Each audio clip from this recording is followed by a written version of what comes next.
मानिका के मुलाजिमीन की गवाही सुनकर हमें शर्म आती है। शर्म आती है कि इस तरह के लोगों को सर पर बिठाया गया। मियां जावेद लतीफ ने नवाज शरीफ को लोगों की आखिरी उम्मीद करार दे दिया। आज आपके मुलाजम, आज आपके दीगर लोग क्या कह रहे हैं, और क्या इससे पहले आपने खुद, आपकी जो बीवी साहिबा हैं, उन्होंने खुद क्या इतराफ नहीं किया कि कब मुलाकातें होती थी और तुम खुद कब जाते थे? क्या पाकपतन के लोग भूल सके? रातों को आप आते थे और सुबह का सूरज तुलू होता था जो जाते। नवाज शरीफ से लोग आखिरी उम्मीद समझते हुए इसको सपोर्ट इसलिए कर रहे हैं। इलेक्शन कमीशन और चीफ इलेक्शन कमिश्नर की तौहीन के केस में साबिक चेयरमैन तहरीक इंसाफ और फवाद चौधरी का डियाला जेल में ट्रायल होगा या नहीं, इलेक्शन कमीशन महफूज फैसला कल दोपहर 12 बजे सुनाएगा। ज़राए के मुताबिक वजारत दाखिला ने साबिक चेयरमैन PTI को इलेक्शन कमीशन में पेश करने से माजरत की थी। वजारत दाखिला ने डियाला जेल में ट्रायल की दरख्वास्त की थी।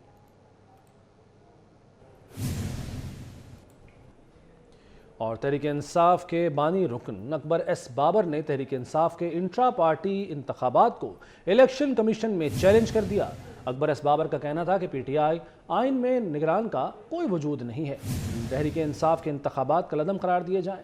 PTI इंट्रा पार्टी इलेक्शन जाली थे, फ्रॉड किया गया। नए चेयरमैन का PTI से दूर का भी ताल्लुक नहीं। बल्ले का निशान खतरे में है, बल्ला बचाने निकले हैं। मुझ पर इजी लोड का इल्ज़ाम लगाया, अब वो खुद डाउनलोड हो चुके। मुजम्मिल साहब हैं, ये टोबा टेक सिंह से। आज हम सब ने अलग अलग दरख्वास्तें जमा कराई हैं PTI इंट्रा पार्टी के हवाले से, और हमारा मकसद जो है वो ये है कि हम बल्ला बचाने निकले हैं। लेकिन आज बल्ला जो है वो ख़तरे में है पाकिस्तान तहरीक इंसाफ के सिंबल के हवाले से। एक ये जो फ्रॉड हुआ है, ये जो इलेक्ट्रल फ्रॉड हुआ है, ये जो एक ढोंग रचाया गया इंटर पार्टी इलेक्शन के हवाले से, इसको आप खुद कलअदम करार दे दें और एक संजीदगी दिखाएं कि आप शफाफ इलेक्शन कराना चाहते हैं। कोई कहता था इजी लोड, यहाँ खड़े होकर कहते थे, वो तमाम के तमाम खुद डाउनलोड हो गए और चले गए। वो हकायक सामने हमने रखे हैं कि ये इलेक्शन जो है, ये इलेक्शन एक्ट 2017 की खुला खिलाफ वर्जी हुई है। इंतखाबात के लिए तैयार हैं, लेकिन माहौल दिया जाए। 2 सूबे दहशतगर्दी की लपेट में हैं। क्या इस बेअमनी की सूरत हाल में इंतखाबात हो सकते हैं? सरबराह JUI मौलाना फजलुर रहमान का कहना है कि लाहौर में तो सब ठीक है, लेकिन हमारी तरफ तो आए। नून लीग से सीट एडजस्टमेंट करेंगे। तहरीक इंसाफ के गुब्बारे से हवा निकल चुकी। इंतखाबात में हम हर वक्त जाने के लिए तैयार हैं, लेकिन इंतखाबात के लिए वो माहौल दिया जाए जो इंतखाबात के लिए ज़रूरी होता है। 2 सूबे इस वक्त बदअमनी के लपेट में। इस सारे सूरत हाल में क्या इंतखाबी मुहिम चलाई जा सकेगी, एक सवाल है। इसका ये माना नहीं है कि हम इलेक्शन मुलतवी करना चाहते हैं। लाहौर में बैठ कर माहौल नहीं दिया जा सकता। खैर खैरियत है, बावलपुर में भी खैर खैरियत है, मुल्तान में भी ठीक ठाक सूरत हाल है, लेकिन ज़रा हमारी तरफ तो आए। इंतखाबी एडजस्टमेंट करेंगे और हम एक दूसरे को बुनियादी इत्तेहादी के तौर पर एक दूसरे को कहलाने के मूड में हैं। तहरीक थी वो हमने मिलकर चलाई है और भरपूर एक ताउन के जज्बे से चलाई है, एक इत्तेहाद के जज्बे से चलाई है। वो हम बरकरार रखना चाहते हैं, इलेक्शन में भी और इलेक्शन के बाद भी। इसकी पार्टी की हैसियत तो परसों के उनके इजलास से ज़ाहिर हो गया कि 40-50 लोग कहीं से बुलाए गए और सारे ओहदे जो हैं सूबों के भी मरकज़ के भी मुत्तफ़क़ा दे दिए गए। जिन लोगों की वफ़ादारियाँ तब्दील हो रही हैं, उनको जबरी तौर पर PTI का वफ़ादार बनाया गया था। ये सारे मजबूर होकर शामिल हुए थे। जो लोग वहाँ गए हैं, हमारे सामने उन्होंने खुद कहा कि हम क्या करें, हम तो मजबूर हैं। इस तरीके से पार्टियाँ नहीं हुआ करती। ये एक गुब्बारा था और उसमें हवा भरी गई थी, बस हवा निकल गई तो गुब्बारा ख़त्म हो गया जी, गुब्बारे की हैसियत ही ख़त्म हो जाती है जी। सियासी जमातें इंतखाबी अमल को मुतनाज़ा न बनाएं। बदकिस्मती से हर इलेक्शन में कोई ना कोई तनाज़ा खड़ा हो जाता है। राजा परवेज़ अशरफ ने सियासी जमातों को लेवल प्लेइंग फील्ड देने का मुतालबा दोहरा दिया। और इलेक्शन जो है हर पार्टी को ये कोशिश करनी चाहिए कि ये इलेक्शन किसी तौर पर भी कंट्रोवर्शियल ना। हमने हर किस्म की एक ऐसा निज़ाम अपनाने की कोशिश की है जिससे हमारे इलेक्शन जो हैं वो कंट्रोवर्शियल ना हो, लेकिन बदकिस्मती है कि हर इलेक्शन में कोई ना कोई कंट्रोवर्सी खड़ी हो जाती है। आईने पाकिस्तान इलेक्शन कराने की जिम्मेदारी जो है वो इलेक्शन कमीशन को देता है। इलेक्शन कमीशन को हर सूरत तमाम जमातों को लेवल प्लेइंग फील्ड देना है ताकि जो इलेक्शन हो उस पर कोई उंगली ना उठा सके। इस्तेहकाम पाकिस्तान पार्टी ने कराची में पावर शो का ऐलान कर दिया। निश्तर पार्क में 24 दिसंबर को सियासी पंडाल सजेगा। महमूद मौलवी कहते हैं कि IPP ने अब तक किसी पार्टी से इत्तेहाद नहीं किया। में इंशाल्लाह हम जो है 24 दिसंबर को हम निश्तर पार्क में जलसा करेंगे, जो कि एक सियासी अखाड़ा एक ज़माने में तो मेरे ख्याल से निश्तर पार्क ही होता था, तो हम अपनी इब्तिदा वहाँ से करेंगे। दुबई वर्ल्ड ट्रेड सेंटर में सजा बिग 5 ग्लोबल का मेला, जहां दुनिया भर से कंस्ट्रक्शन और सिक्योरिटी से मुतालिक टेक्नोलॉजी की नुमाइश की गई। पाकिस्तान पवेलियन में भी पाकिस्तानी कंपनियों ने मेड इन पाकिस्तान की बनी प्रोडक्ट्स पेश की। रॉयल फैन की जानब से पेश करदा पंखे और दीगर अशिया तवज्जो का मरकज़ बन गई। रॉयल फैन के पंखों और दीगर अशिया को मुत्तहदा अरब अमारात, दीगर खलीजी ममालिक समेत दुनिया भर में सार्फिन का एतमाद हासिल है। Royal fan and home appliances के डायरेक्टर फहद रफ़ीक ने पाकिस्तान की तरह दुबई में भी अपनी कंपनी का नाम बनाने के अज़्म का इजहार किया।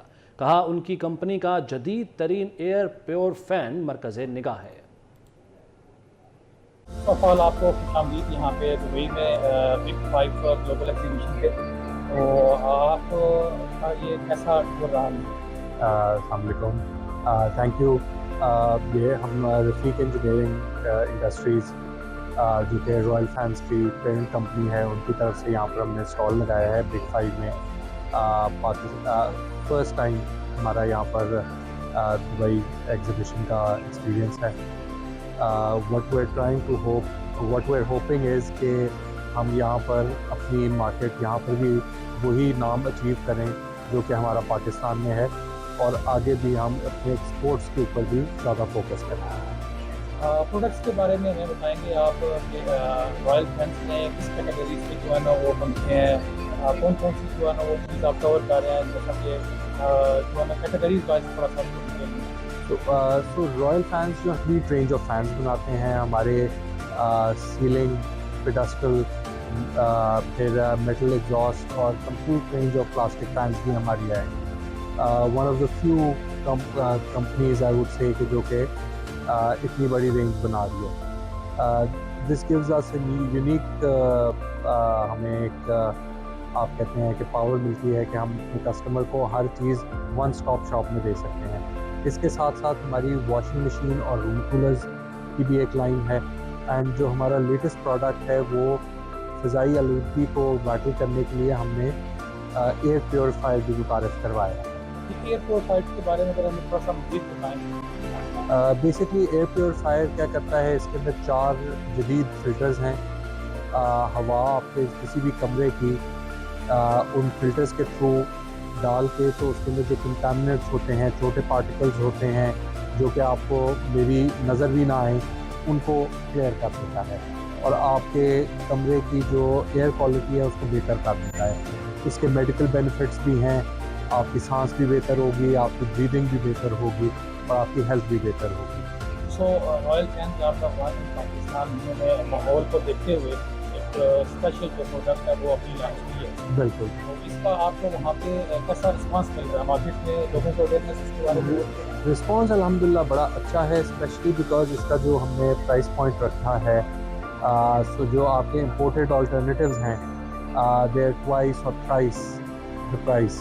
वो कोई 80,000 70,000 के हैं, हमने इसको 30,000 पे लॉन्च किया है। सो इसकी प्राइस पॉइंट इतनी अच्छी है कि आप हर कमरे में या एटलीस्ट मेन कमरे में आप रख के इसको अपना एक डेली रूटीन का हिस्सा बना सकते हैं। ग्लोबल 5 में आके आपको कैसा लगा कि यहाँ पे किस तरह की जो कंपटीशन लेवल आपको नज़र आया, या आपके साथ हम देखने से आए? जैसा कि अभी आप दुबई वर्ल्ड ट्रेड सेंटर की एग्जीबिशन हॉल में हैं, तो एक विजन का तो पता चला कि किस तरह का प्रोडक्ट आगे मिलनी चाहिए, कौन सी चीज़ें जो वो कवर करनी चाहिए। यहाँ पर आके द गुड थिंग इज़ कि हमें अराउंड द वर्ल्ड से काफ़ी ज़्यादा कस्टमर्स मिले, नॉट जस्ट दुबई, बाकियों के भी। तो हर कस्टमर एक फीडबैक देता है, आपको बेहतरी देता है, और इससे आई थिंक एक अच्छा लर्निंग एक्सपीरियंस हमारा रहा है कि हम we were able to develop a few products for our markets from previous exhibitions. इधर से भी इंशाल्लाह लर्निंग करके तो will be able to better penetrate the market. कल से लेकर अभी तक हमें काफ़ी अच्छा रिस्पांस मिला है और कुछ क्लाइंट्स भी मिले हैं हमें इसमें, not only UAE but throughout the world. हमें श्रीलंका, कतर, यमन, सऊदीया, मुख्तलिफ कंट्रीज से जो है हमें कस्टमर्स इधर मिले हैं। माशाल्लाह जो रॉयल फैन है वो ऑलमोस्ट लोएस्ट प्राइसेस ऑफर कर रहा है एक्सपोर्ट में with the best quality. So we can say that we are offering the best quality with the lowest price. Punjab में तरक्याती मनसूबों की तकमील का सिलसिला तेज़ी से जारी। वज़ीर आला सैयद मोहसिन नकवी ने लाहौर में शाहराह नज़रिया पाकिस्तान सिग्नल फ्री कॉरिडोर का इफ्तिताह कर दिया। 6.5 किलोमीटर तवील शाहराह नज़रिया पाकिस्तान पर 7 प्रोटेक्टेड यू टर्न्स बनाए गए। वज़ीर आला पंजाब सैयद मोहसिन नकवी कहते हैं कि शहर की इंतहाई मसरूफ शाहराह पर ट्रैफिक का दरीना मसला हल कर दिया। यौमिया 1 लाख से ज़ायद गाड़ियाँ मुस्तफ़ीद होंगी। मनसूबे की तामीर के दौरान एक भी दरख्त नहीं काटा गया। मंसूबे पर 74 करोड़ 38 लाख रुपए से ज़ायद लागत आई, जिसे 40 रोज़ के कम से कम वक्त में मुकम्मल किया गया। मंसूबे पर काम 25 अक्टूबर को शुरू किया गया था। 2 पहले बन गए थे 5 ये और बन गए। 40 डेज़ में कंप्लीट हुआ है। 30 डेज़ का टारगेट था, 10 दिन ऊपर हो गए, लेकिन 40 डेज़ में कंप्लीट हो गया। और अब ये आप नहर से लेके कॉलेज रोड तक जो है ये सिग्नल फ्री हो गया है। और कॉलेज रोड की रीवैम्पिंग ऑलरेडी शुरू हो गई है, वो भी मेरे ख्याल में अगले 15 दिन में 31 दिसंबर को इंशाल्लाह, उससे पहले वो भी ख़त्म हो जाएगी। उधर अकबर चौक वाला अंडर फ्लाईओवर जो है वो भी तैयार हो गया, वो भी ट्रैफिक के लिए खुल गया हुआ है। तो ये इस पूरे इलाके के लिए आई थिंक काफ़ी रिलीफ मिलेगा, बिकॉज लोगों को जो ट्रैफिक में टाइम लगता था, इशारों में टाइम लगता था, उससे काफ़ी बचत होएगी। अभी 1-2 और रास्ते हैं जिनको हम खोलने की कोशिश कर रहे हैं, उसके ऊपर ऑलरेडी नेस्पाक और टीपा काम कर रहे हैं। हमारी कोशिश होगी कि वो भी हम अगर थोड़े टाइम पीरियड में मुकम्मल हो सके तो उनको मुकम्मल करेंगे। कोशिश पूरी है कि ट्रैफिक स्मूथ कर लें और लोगों का टाइम बच जाए, फ्यूल बच जाए।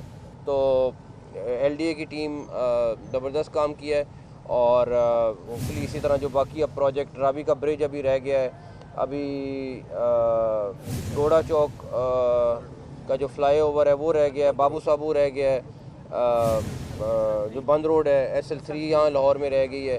तो ये वाले प्रोजेक्ट्स हैं जो अभी CBD की मेन बुलेवार्ड रह गई है, मॉल्टन रोड रह गई है, बट ये भी इंशाल्लाह इस महीने या अगले महीने में मुकम्मल हो जाएंगे। न्यूज़ स्टूडियो से फिल बात करते हैं। देखते रहिए 24 न्यूज़।